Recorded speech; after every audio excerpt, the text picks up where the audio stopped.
All right, so this is the buyer consultation framework. If you missed last week's training, we did the listing consultation framework, and this is sort of a sister training to that. This is how to list your buyers and say goodbye to the hopin' and haulin'. I had a CE instructor, Bill Gallagher. He would say hopin' and haulin' buyers around town in his sweet Southern accent.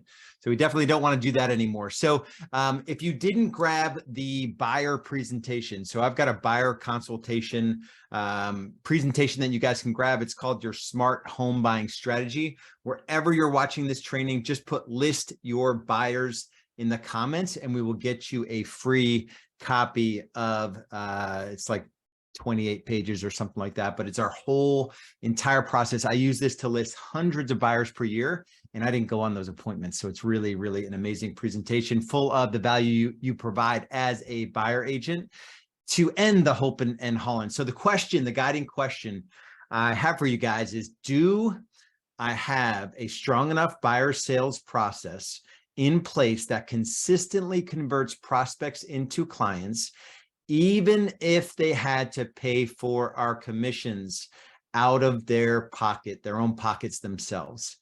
So when I first got into real estate, I think it was probably the first coach I ever had, helped me put in place a buyer sales process and said, what if there was no co-broke? You looked in the MLS and there was no co-broke on any listing in the MLS, and you still wanted to earn commissions working with buyers.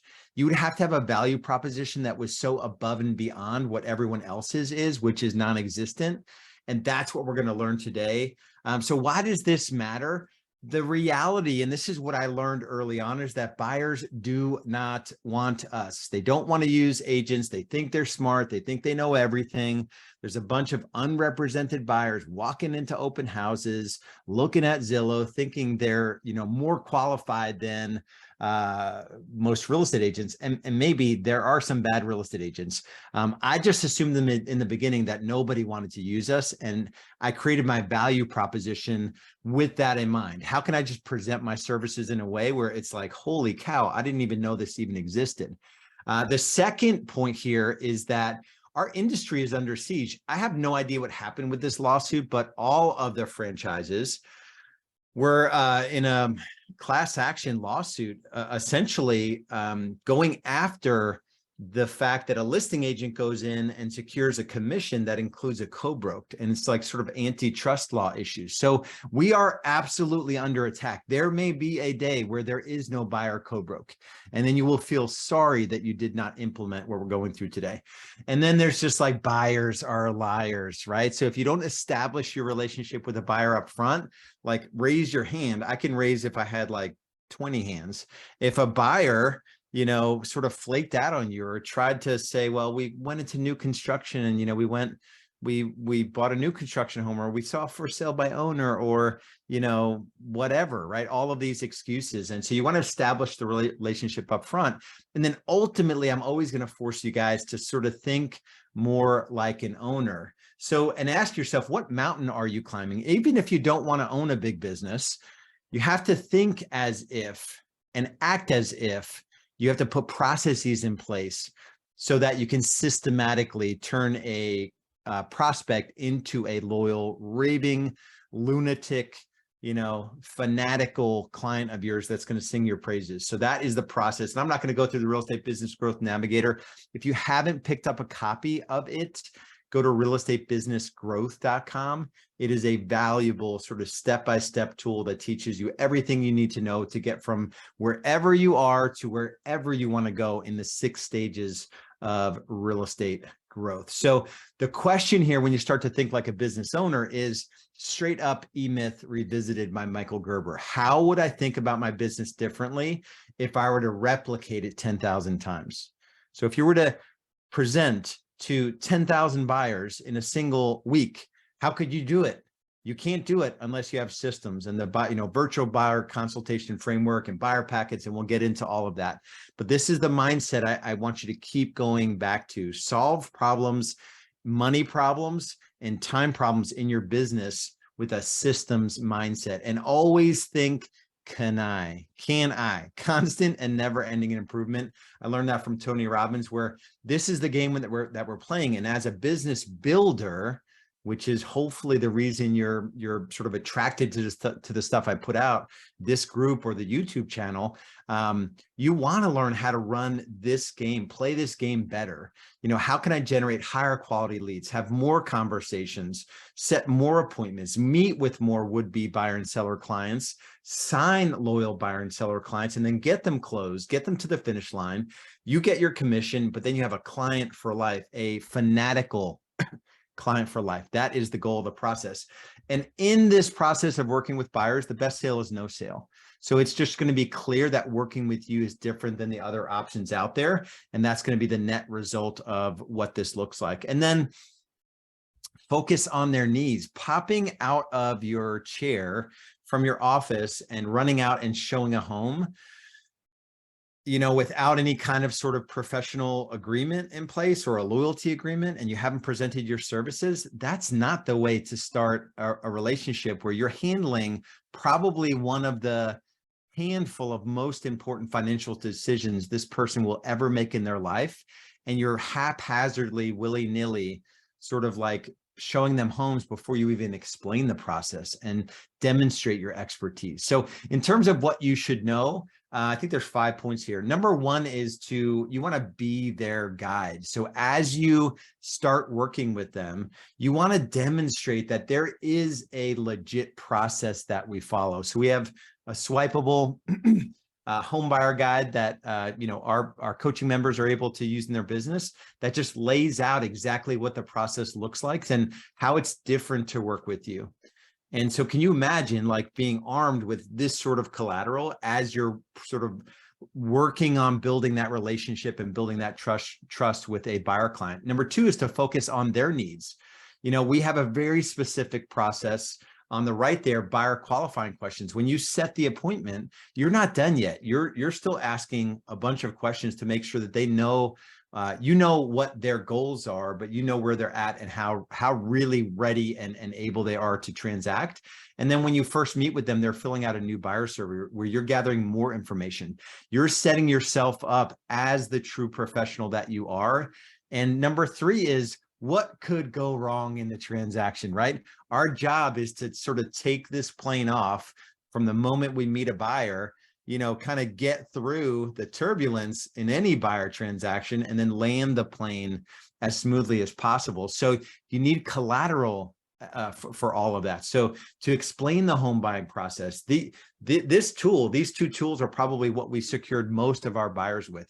Yes, we have that buyer consultation framework, you know, that presentation that you guys grabbed. But these two tools are powerful, and it just helps explain, this is what the process is going to look like. These are the things, the turbulence, the things that could go wrong during the transaction. This is all the collateral that separates you from any other option out there. And four is to make it easy and fun. So we have a simple one-page agreement. I actually never brought out the state buyer agency agreement. And your state may require it. You know, I did the working with real estate agents brochure, but I never went through that bigger document because it wasn't fun and it wasn't easy. And it's like, they felt like they were signing a document their attorney should review. This is plain language, all the stuff we're going to do for them, the bonuses they get, you know, how we get paid, and the minimums and the transaction fees, the audit compliant processing charge, which is a whole nother awesome training on how to get that additional commission. Essentially, we got it up to 935 and got it 100% of the time in addition to our commissions. And then on the right, have fun things in your packet, like this children's buyer agreement. If they have kids under 15 years old, they each sign one of these. And if they play the game we want them to, they're going to get a $20 gift card. Number five is just to make a big promise. So in the buyer consultation process, you're presenting your services, and at the end, you're saying, hey, listen, you know, Mr. and Mrs. Buyer, we have something we call our high performance promise. Our goal is to create an experience that you couldn't imagine being any better. It's the Ritz-Carlton of real estate. Everything we do is geared around delivering on this promise, and it's what you want and what you need. Has nothing to do with us. In return, we need your help, right? We grow our business by referral. So between now and closing day, we want to get a referral, you know, and if we don't, deliver on the promise and you don't reciprocate essentially with a referral, we're going to want to talk to you about it because we always want to get better. That's sort of a summary of the script, but we've got all the scripts in B-School written out. So in terms of how to get there, this is really simple. And again, I'm always going to pick this quote. It's so good. Atomic Habits, James Clear. You do not rise to the level of your goals. You fall to the level of your systems. This whole thing I'm talking about is a cornerstone, foundational system in your business. You have to have a playbook. I think our playbook, in terms of all the right things to do, from setting the consultation to when you meet with them, going through the buyer survey, how do you present the roadmap and the turbulence and all of the stuff? How do you present the buyer packet, all the documents? There's like 25 documents in there. All of that stuff is included in the playbook. So you have to write out the process. In B-School, you can just swipe and deploy it. So it's not an issue. But if you're not in B-School as a coaching client, then you have to figure out a way to systemize the sale process. Number two is a buyer packet. You have to have everything ready to go for them to sign you up as their agent and to make that process really easy and fun. And then the buyer consultation, right? So it's walking through the presentation step by step, slide by slide, and explaining it. We would do that virtually. So we would actually send that to them ahead of time. We had a virtual buyer consultation. And then when we meet with them, we just go through the roadmap, the types of turbulence, any questions, let's sign the buyer loyalty agreement, value. Here's how we get paid, sign here. And we were off to the races. And it just upped our referrals. It upped the loyalty through the roof and just changed everything in the business. So that, my friends, was a very, very quick explanation of the buyer consultation framework, but hopefully you saw what I wanted to get after here is like, you can treat your buyer side of your business as your listing buyers. And we even have we call it the Sweet 16, where we have a way of ranking buyers that you're working with based on their motivations. And there's like a cool sort of very, very simple sortable Google sheet that we use for that. But you're listing buyers, right? You're setting a consultation, you're meeting with them, and then you're signing them to a loyalty agreement. And then you're putting them in your, in your Sweet 16, and you're ranking them in terms of motivation level.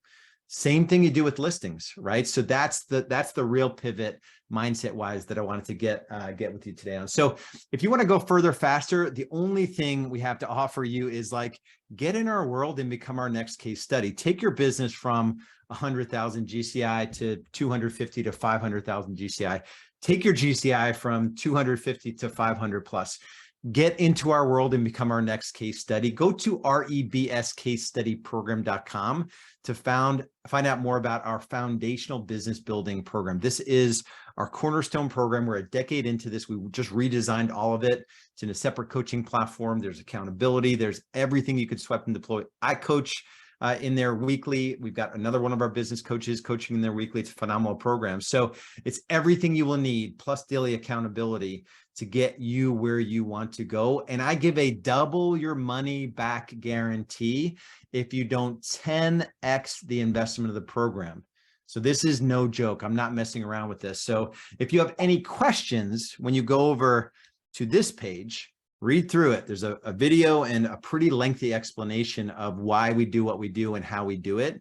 If you have any questions on it, just go to rebsgrowthassessment.com and you can book in a call with either myself or with one of our other business coaches and find out if it's a good fit for you. So I will see you in the next training.